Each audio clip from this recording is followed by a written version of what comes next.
Hi everyone, welcome back to Joteria Mentality. I'm Alejandro Chavez, your host for today. It's a pleasure to be back, and it's a pleasure to be here in the presence of these two fine individuals who will be introducing themselves in a second. Today's a super special day. This weekend, tomorrow, is National Youth HIV/AIDS Awareness Day, and we're doing a three-part series in commemoration of that. And to highlight that and talk about that. And so today we have two really special guests, and I will let them introduce themselves. And we will start with, you can introduce yourself. Thank you. Hi everyone, my name is Carlos. I have been living with HIV for about 11 years now. I was diagnosed when I was 19 years old in 2009 roughly. I currently work for the B3 project, which is anti-stigma and empowerment project for queer youth who are living with HIV. And I'm a Gemini, and I'm originally from Tucson, Arizona. Welcome. Thank you. Hello everybody, my name is Ish Herrera. I am a prevention specialist with Ultimed, and I was diagnosed with HIV at 21. So I've been living with HIV for about, since 2015, so about 6 years now. I am an Aries, my birthday's on Monday, so... Yes. Happy early birthday. Thank you. Well, welcome to you both. I really want to thank you both for being here. I know that this topic is sensitive for a lot of individuals, and so I'm really happy to know that there are young individuals like you both who are willing to come into a space like this and really kind of just talk about your stories and just share that with the community. Again, we know that unfortunately there is still stigma, as clearly the project that you're working on around being HIV positive and what that means, or being queer and what that means. So I really, again, thank you both for being here.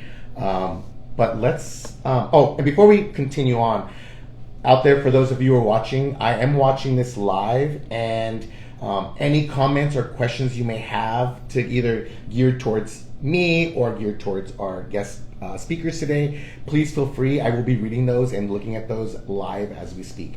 So with that said, you guys are both diagnosed at a really early age, a really young age.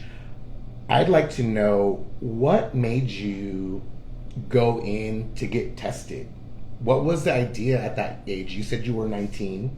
You said you were 21. What was the messaging, or what was the thought process behind getting tested for you folks? Whoever wants to go first. So mine was routine. I would get tested every 3 months, just because I know that that's kind of recommended, especially if you are out there having sex or involved in sexual behavior. So that was just, for me, it was just routine. For myself, it was not something that was built into my routine just yet, because just the time frame, 2009, 2010, and where I'm from in Arizona, just that sort of messaging about sexual health and queer health wasn't really pushed as much. So the reason why I got tested was because I had a lot of symptoms. I had a really high fever, crazy night sweats, I had hives all over my body, and so when I would go to places like urgent care or to my primary care doctor, they just told me that I had the flu, which was the reason for my high fever, and that the sweating was just from trying to break the fever. And so after the fever had gone down, the thing that stayed was all these hives that were all over my body. And so someone was like, "Girl, you need to go get tested." And so that's when I went to the clinic and got an HIV test. It was because I had symptoms. So, if you don't mind me asking, how long was it between your physicians or the urgent cares or ERs telling you, "Oh, it's just a cold," to the time you got tested? How long was that? Do you remember? It was from December of 2009 to early February. Wow. Of 2010.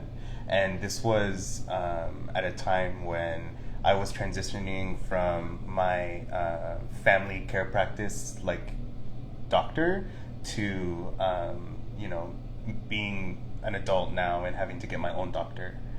So it was that like weird transition phase where I didn't really have like a primary care doctor, and I was only going to urgent cares and things like that. So, yeah. So clearly, two different points of view, right? One where it was like you were going in routinely, like it was your routine, it was your thing, right? Your way of keeping protected was going to get regularly tested. And for you, Carlos, it was more so of like, something's wrong, I don't know what's going on, let me go to the doctor and let me hear what's going on. Once you were given that information, what was the next step? I not everyone, when they find out that they're HIV positive, not everyone goes right into the medical care aspect. Some of us take very different journeys, and so what was, once you heard about your status or got that news, what was next for you? It's crazy that you mentioned like urgent care and having lots, because I also had a bunch of symptoms, but I tested like negative in February, tested negative in April, and then June, July, I got really sick, and I just didn't know what was going on. So I went into urgent care and I asked them, like, they put me on like what is it? Because I was really dehydrated, so they put me like on, what are they called? I can't think of it. An IV? Yeah, they put me on IV and everything, and like they didn't even know what to do or what was wrong with me. So I had to tell them, you need to test me for HIV because I'm like most certain that that's what it is. And they finally tested me, but it took them 2 weeks to give me a diagnosis. Like after that, it was terrible. I ended up going to Bienestar after that 2 weeks too, and when they told me, that's when Kaiser told me. So it's like, they kind of took a while to give me the diagnoses and everything. So it was a mess overall. Yeah, a lot of it's unfortunate because it kind of sounds like, there's two things that happen that are kind of similar, right? The fact that your physicians, your doctors, your caretakers were saying, oh, it's just a cold, and you having to actually tell your provider, hey, this is what I need you to do for me. And so like even that portion becomes difficult because I think we're taught to really respect our providers, our healthcare system, and put faith into that. And things like this, it's what really kind of makes you take a step back and be like, wow, the system failed me in a sense. So thank you for sharing that. What about for you, Carlos? Like when you got your result, what was your next step for you? Well, after all of the crying and the feelings of despair and all of that, the clinic where I went, which was an STD clinic specifically, they were really good about getting me connected to like the only AIDS service organization in my hometown in Tucson, where I'm from. So they immediately linked me to the AIDS service organization, which is, a community-based organization, kind of like Ultimed, but was only for supportive services and not necessarily the medical part. And then they hooked me up with a medical provider who would be my first medical provider that I would tell that I'm queer, that I would tell, like that I have an HIV diagnosis, who would later, put me on medication and stuff like that. But afterward, it was just super overwhelming because I went to that AIDS service organization and they gave me a stack of books that was like HIV the first year and like diet and HIV and just things that were, I'm like, oh my God, this is really happening. Like this is a real thing. But after I digested all of the information and just processed it, I knew that I wanted to learn as much about it as I could, and that way that I could do everything that I could about it. So at that ASO, I was like, sign me up for whatever classes you have, for whatever weekend seminars, whatever support groups. I'm interested in all of it. So I started volunteering and just being an active client, I guess, at that organization. Thank you. What about for you? Um, and next steps were kind of like difficult, I guess. It was hard to take in, of course. I didn't. I was having a lot of trouble with my provider because they didn't want to put me on like any medications, but I was like really sick, and I was like, "What's going on? You know, like I'm over here basically dying, and like you guys aren't doing anything about it. Like, why aren't you guys like doing?" Because my issue was that like I had a provider that didn't want to prescribe me PrEP twice when I asked them for it, and that kind of like threw me off. And you know, like you said, we do trust our doctors, and like so me still being under like my mom's insurance and everything, like I didn't know where to go after that, like even though he told me no. So I'm like, okay, you know, fine, if he says that it's not like what I need, it's probably not what I need. And so I stayed like that. And so after that happened, I maybe went to like 3 or 4 different orgs and found different providers to see if anyone would like, you know, give me medication, because I just thought it was ridiculous that they were taking so long. And after I finally went through that and I got medicated and everything, it was better. And it's just crazy that this diagnosis probably would have like, it's wild how like I probably wouldn't be doing this work now if I would have never been diagnosed, you know, because this is what led me into this work, into this like field of work. So it's interesting, and it was a blessing in disguise. It was. Guys, Yeah, I mean, I think that's a lot of the feelings that people share once they've kind of been through their journey. Because like you said it, like, you have to digest this. This is really like, obviously life-changing in so many aspects. You have to relearn everything, like, and you both brought up something. How long after you were diagnosed was it before you got medication? I know you said it was a while. Mm-hmm. Couple, It was maybe like a month and a half to 2 months. Yeah. For me, just because the time frame of when I was diagnosed, the guidelines at that point weren't start on medication right away. I took about 6 months before I started medication, because when I was talking to my provider, we really had the conversation about like, once you started, you have to be on it and you can't mess up, because the first medication that I started on was the first 1-a-day combination pill, which was a tripla. And that was like the only 1-a-day combination, otherwise it would be all these cocktails. And so I was so afraid that I was going to like mess something up that it took me a couple of months for me to like really you know, just decide like, okay, like I'm ready, I'm mentally ready to start this medication. So it took me like 6 months. I asked for the cocktail because I was like, no, I know there has to be something like you can just give me that's like kind of generic in a sense to help. So I asked for it, and that's when they finally decided to like give it to me. So with that being said, and I know this is not a question that we discussed, Okay. I know there are a lot of community-based organizations and clinics that are doing rapid antiretroviral treatment. So basically, upon diagnosis, they give you a set of medication that you start taking immediately. How do you feel about that? Like, would that have been different for you if that was available for you back then? Would it have been different for me? Because you said it, you know, you took some time to really Yeah. like, think about like what your plan was going to be. I think that if this were to happen to me like today, I would probably want to get on medication right away. I think. Okay. Yeah. Yeah, I would want it right away, only because I had a very high viral load, so like it was attacking my body really fast and like really vigorously. Aggressively. Yeah, so I just like wanted medication right away. So I just want to read a couple of comments because like, comments are coming in. This is really important stuff to hear. Many times folks don't want to go in and get tested. Testing and knowing your status is important. Taking action and being on ART is the right step. So that's what someone commented. Someone else commented, thank you both for sharing your stories. So again, people are watching. We do have a live audience. Again, any questions you may have for our guests, any comments you may have for our guests are always appreciated.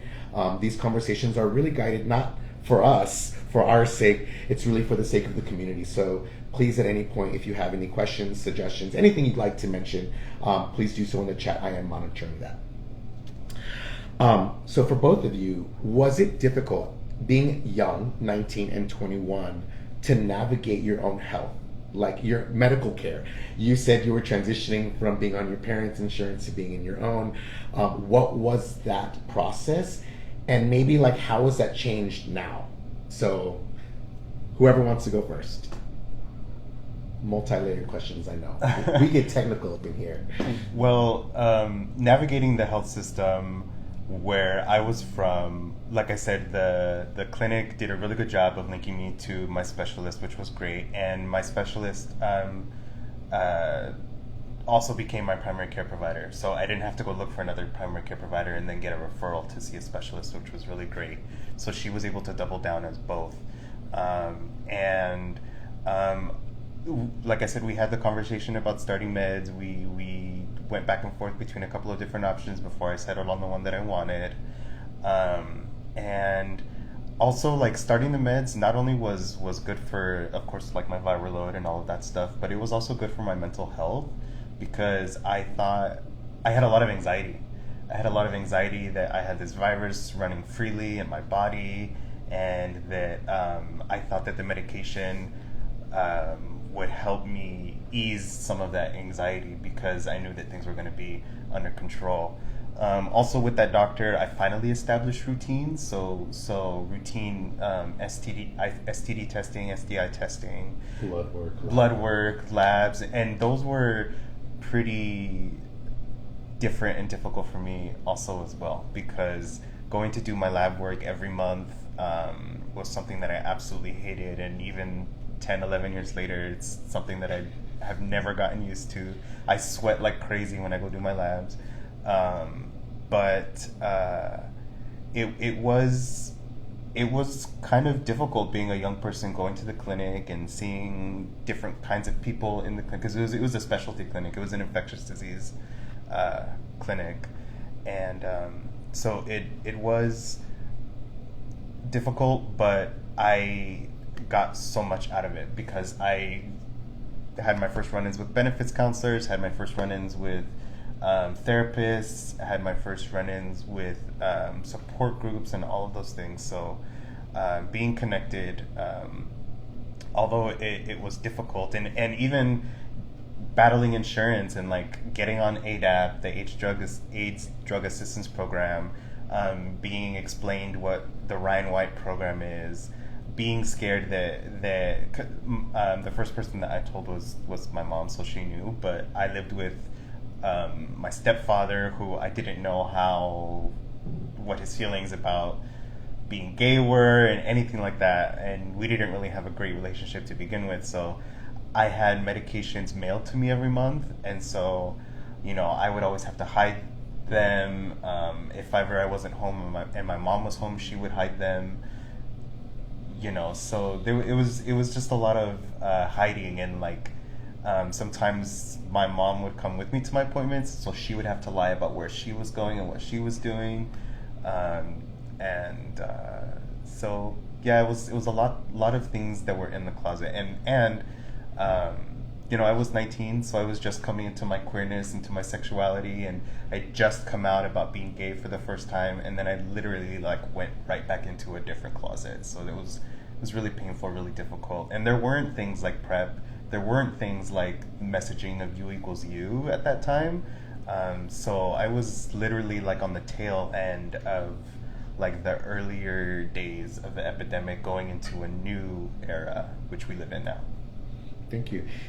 And I know, Ish, you kind of already briefly touched on like your the medical journey, like and being able to navigate through that. But from then till now, has that changed, and how so for you? It hasn't really changed. I'm still on the routine. I still get tested regularly. I still get my labs done. Of course, making sure my ART is taken every day. It's just more of a it's like keeping, how do I say it? You basically, it's keeping track of yourself, I guess, and that's what it comes down to, is that you realize that like, although your providers are there to take care of you, like you have to be like your first provider and making sure that you get all your stuff done and that you're taking charge of all that. Because just like my mishap happens, like, it's not like I'm not gonna say it's my fault or my brother's fault, but it's like I could have taken another step, or I could have done something. So it's a different routine for me, but it's still routine. So both of you have kind of touched on it already. Besides the physical aspect of it, how is the mental health aspect of it, and where are you at now with kind of everything since then till now? Yeah. So mental health when I was first diagnosed was like terrible, just because I think not a lot of people really like know about it, and like so when I would disclose my status, even though I wasn't detectable, like people would just like come at me sideways and like be negative about it, or like and be like really ignorant about it.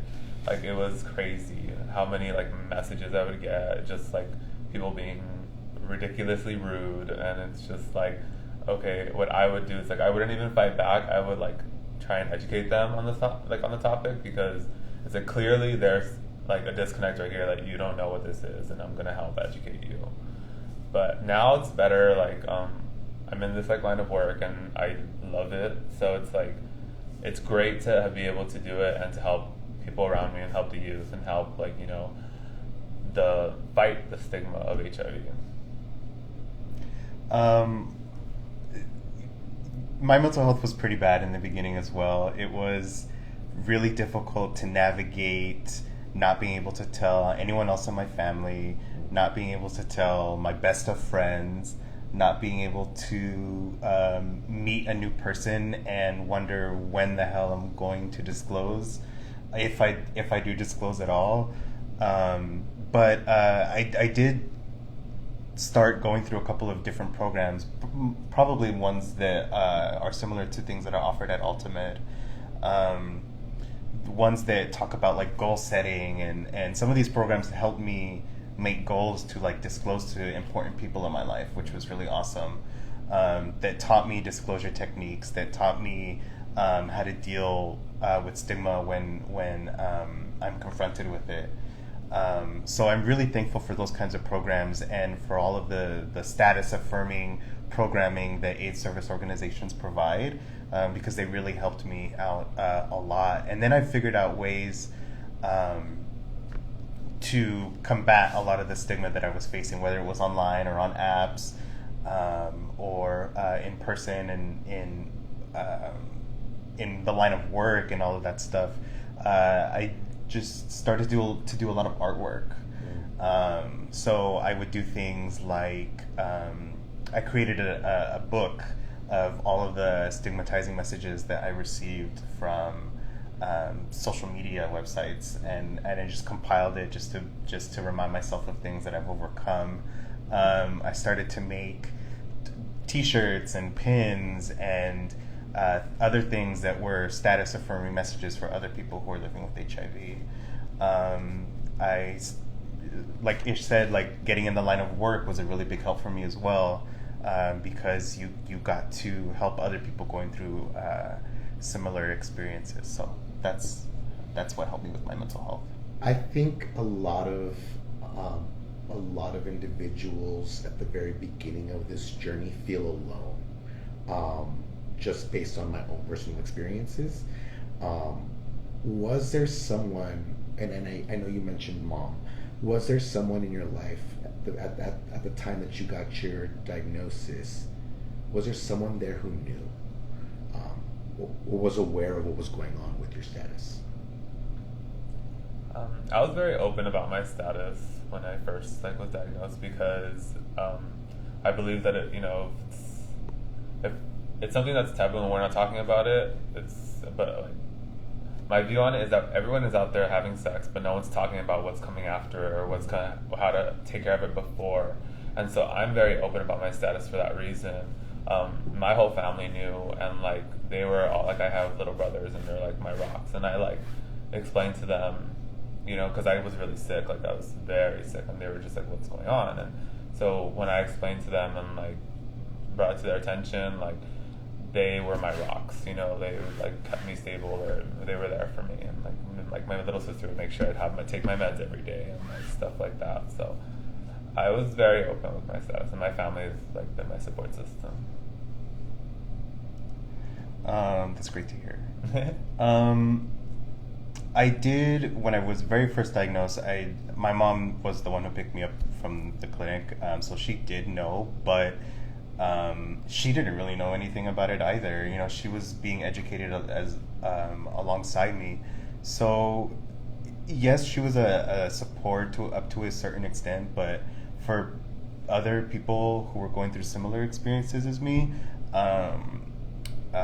because I lived in a super small town, and there was one ASO, you know what I mean? So it wasn't like, you know, LA with messages all over the place and stuff like that. I did help start a youth living with HIV support group through that organization.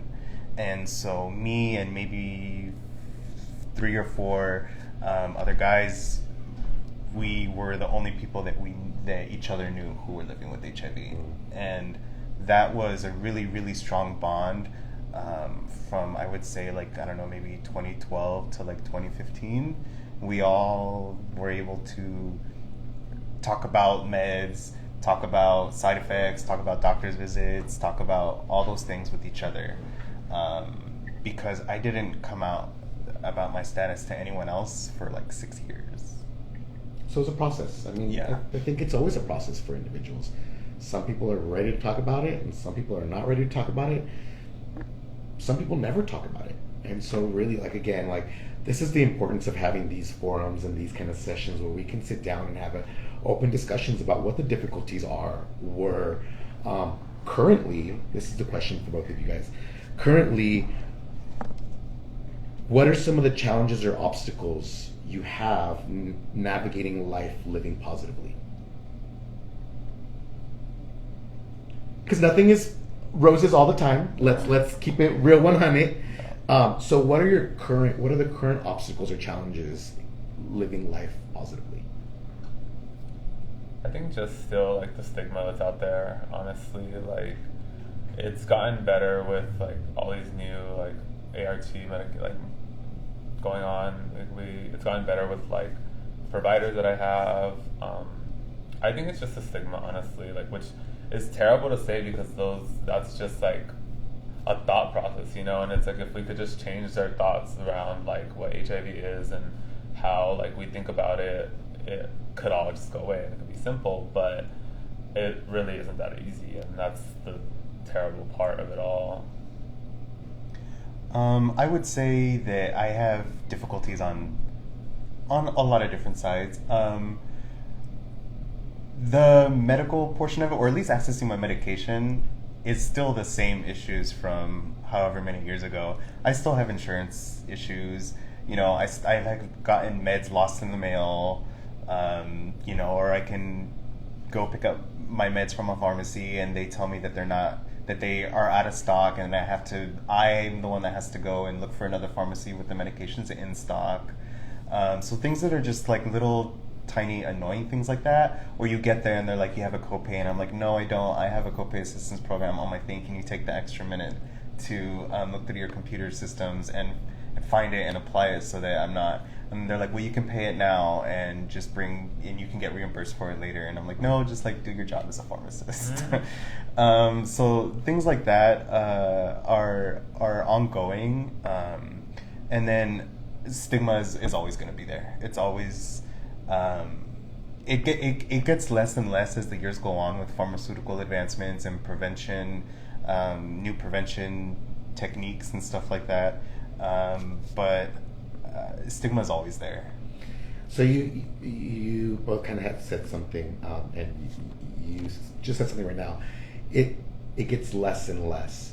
Do you think it gets less and less, or do we just become more thick-skinned in hearing it? I'm putting that out there again, off script questions. Yeah. But like, is the stigma less and less, or have we just built up enough of thick skin to just ignore some of it? You know, because it still affects us all, I'm sure, but maybe not as much as it did in the past, or not everything is as triggering as it used to be. I think it's a little bit of both. because I've built a pretty hefty, thick skin around it, because it doesn't like faze me anymore, like I've heard it all, so it's not gonna like poke at me the way it used to when I first was diagnosed. And not to say that because we've heard it all, it's nicer or easier or gentler anytime we hear it. No. It's just the way we digest it is a Yeah. lot different. And so, but yes, sorry. And I think that's why we bring up the saying like it's less and less, because it's like we've heard a range of it, so we've learned that it's just less and less. And actually, I think it's really powerful. You mentioned that you created a book with all the negative stigmas that you heard. That's a really powerful visual. Just thinking about it, like, how many pages is it, if you don't mind me asking? It goes from, it's pretty thick. Yeah, that's like, I mean, I'm sure it's not like just a little magazine. Yeah. That could be No, like yeah. a big old, Yeah. that's really awesome. And it's kind of a way to take that hate and shove it and make it into something that's more personal and like take the negative power out of it in a way for you. So I commend you for that. I think that's awesome. Can I just say about the whole stigma thing? I think that now we're in an age where calling out people has been something that we call people out for everything now. And so when you see someone who's like being stigmatizing towards people living with HIV, you can almost like call them out and just be like, girl, like you're still uneducated about that topic. Or, I mean, not to it depends on like who's saying it. If it's someone who's maybe older than me and maybe who knows what things would have been like when they were younger, and it's like you should know these things by now. Yeah. And you can almost just call someone out for being a bigot for shaming someone who's living with HIV. No, I totally agree, and I think one of the things that we discuss along with Charlie, our cameraman, which you folks can't see, but one of the things that we still see a lot is the term "I'm clean" or "Are you clean?" And it's like, yeah, I took a shower this morning, and like, hell yeah, I'm real clean this morning. So I know that Charlie and myself that's something that we will call out real quick, and it's one of those things where it's like, yes, we're living in a time where we should be calling out injustices. Like, there's a way to go about it, but I think they should be called out. And so I agree with you completely. And just like knowledge around HIV just should be part of our culture. It should be part of gay culture. Like we've seen what it's done to like our people in the past, but like we're still not learning about it. Does it make sense? So we've gone through kind of the growing up aspect of like kind of going through this. Where are you currently now living in your life? Like, what's the current happenings for you living positively? It's pretty normal. I do this. Well, yeah, the we've normalized what this is for our lives now, and so like working in the HIV field, doing HIV testing or running support groups or just always talking about HIV has become so normal to us. I think It has. Yeah, I think that this is kind of, at least for me, this is kind of the way for me to help another person possibly not go through the same thing. And or be there for someone who is going through that. So, totally agreed. Do you currently have a support system that you can rely on, and what does that look like?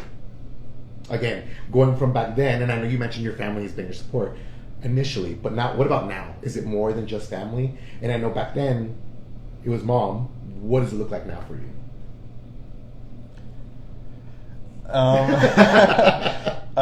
No, I feel like I could find support all around, because now I did come out about my status to like the world basically, and I was able to grab support from everywhere. And having only since coming out, I've only worked in the HIV field, so I've been able to get support from colleagues, from coworkers, from other people who are in the field.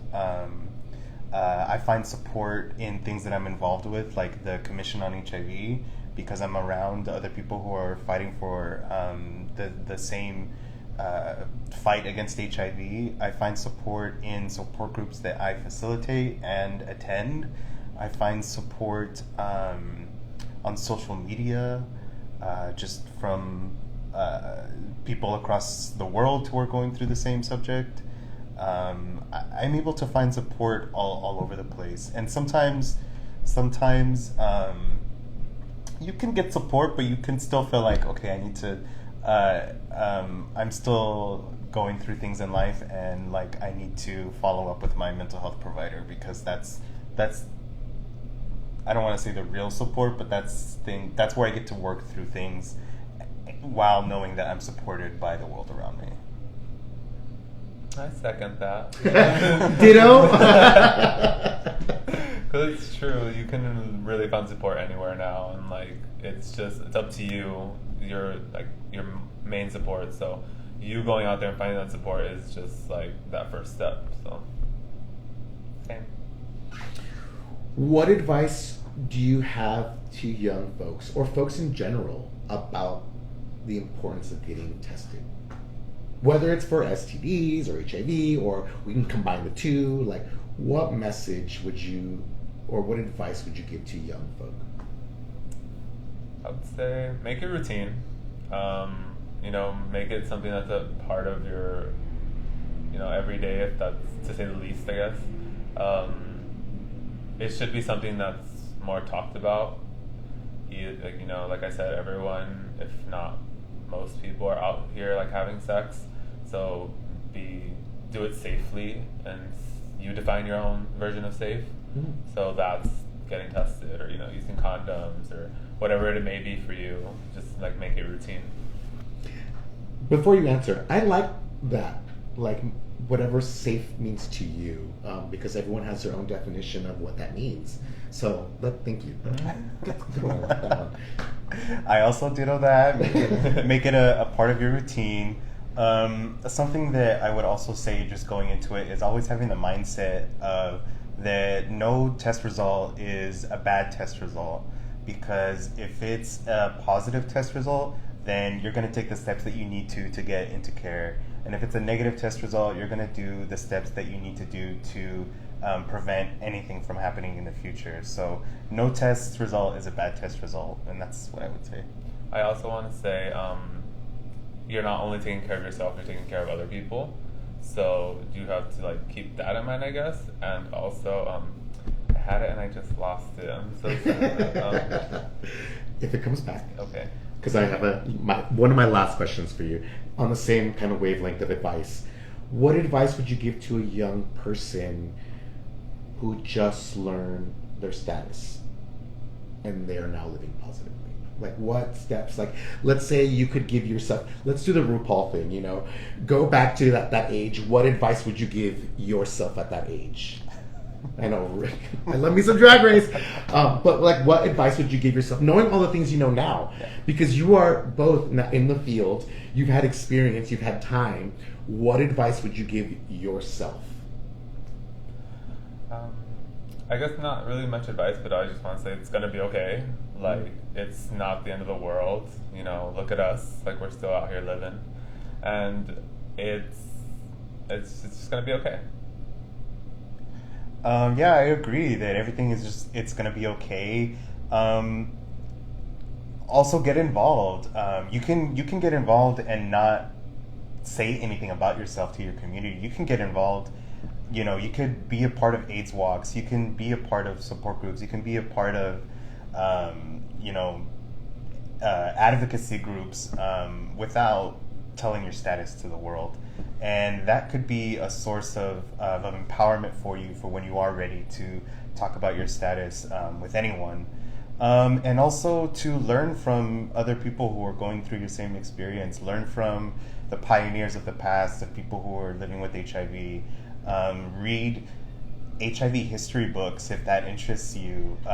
See movies that talked about how things were back in the 80s and the 90s, and just know that we're in such a blessed place to be now in the future when everything is as advanced as it could possibly be in terms of like treatment and prevention. So just get into it if that interests you. So I remember what I wanted to say now. It was, don't be afraid to ask about status. Don't be afraid to ask about, STD status. I think that's and what, like, about condom use, of course. Like, asking about those things should be, like, a no-brainer in a sense, or it should be the first step to a conversation if you're going to involve yourself in sexual activity. But it's something that we're not doing, and I think it's something that we should be doing. And I think a lot of that has to do with we're not normalized to talk about sex. Like, it's when you're having sex, it's private stuff, and so we're not asking the questions. We're not asking, like, have you ever been tested? When was the last time you were tested? We're not asking those things, and so I think it's a lot of it is I totally agree with you, but it's about normalizing those conversations, right? It's really about make it normal to have those conversations, to ask your partners those things, and it's not something you should be uncomfortable about, because eventually you're going to be naked in front of each other anyway. So let's get the questions out of the way now so that we can have an enjoyable, healthy sexual life. So final thoughts, final questions, final anything from either one of you. Well, I appreciate, like I said, any place that's doing status affirming work for people who are living with HIV, especially young people. Yeah, thank you for having me. No, thank you. Ish, anything you'd like to? No, just thank you. Thank you for having me. It was an amazing talk. I think this is something that should be, like you said, normalized. So I would hope that this conversation calls for other conversations within, like, your communities or your friends and all that kind of, all your groups. With that being said, I really want to thank all of you who took the time to watch, or who will take the time to watch once we post this on IGTV. If you have any questions about either HIV medical services, where to get tested, please send us a direct message or leave us a comment in the comment. We will respond to you. Here at AltaMed, we offer all of those services. If you're not local, we can definitely refer you to other locations. Thank you so much. Thank you both for being here. Thank you both for sharing this story. I know you guys are a little giggly, and I like it because it's good energy. Because this is a tough topic to talk about, and seeing smiles on your faces instead of, like, tears in your eyes is really the ultimate, like, satisfaction for us, because we've been able to kind of process all of this, and it's still a process for us, but we've gotten to a place where we're comfortable in who we are, what we're doing, and the messaging that we're bringing out to the community. So once again, at least from the bottom of my heart, thank you guys. Thank you all for joining us. We will see you next week where we have another live. It's again a 3-part series, and we'll be talking to two young individuals who are advocates in the community and the work that they do. So stay tuned for that, and we'll see you soon. Thank you so much. Bye.